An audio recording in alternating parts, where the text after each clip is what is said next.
Sanibonani bafethu, ngiyathemba ukuthi niyaphila. Ngikade ngangigcina umuntu besake emakhaya, kodwa-ke sengibuyile manje. Indaba yethu-ke namhlanje ifundeka kanje. Senzo sihle uyaphila mfowethu. Inhliziyo yami ayikutholi ukuphumula. Ngakhuleliswa indoda kamzala owayengiqashele ukuthi ngimgadele izingane.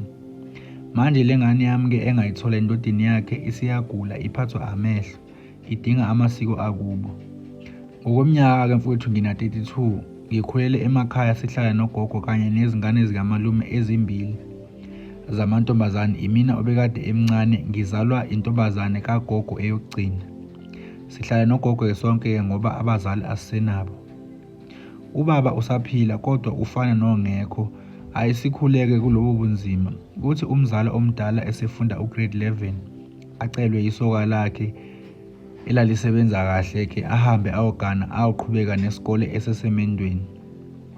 Sisale-ke nalo omunye iqhubeke-ke impilo. Mase sifunda umatric ngifeyile, lo omunye aphase awufunda eVarsity. Mina-ke ngisele nogogo lana, kunzima nokuthi ngiyolungisa izifundo zami ezimbili ngoba ugogo akanayo imali, nobaba uziphilela kahle nomndeni wakhe, akanasikhathi nokuthi kuqhubekani ngempilo yami.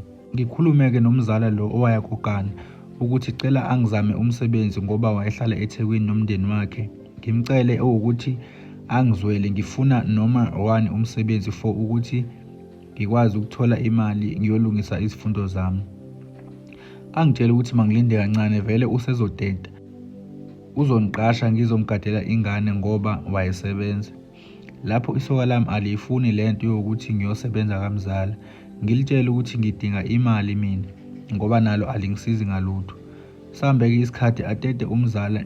Emuva kwesikhashana angibizeke ngiyoqala ukusebenza. Wayevesane engithanda-ke umzala, sivesane sizwane kakhulu-ke uma sengisebenza kwakhe. Yena unezingane ezimbili, ile encane nenye esafunda ekreshi kanye nomyeni wakhe. Bobabili-ke bayasebenza. La kwamzala kwakungekho umsebenzi otheni, kufana nokuthi ngihlala ekhaya ngoba ukuklina nje, ngipheke, ngiwashe nge-washing machine, ngigade ingane nayo ayihluphi.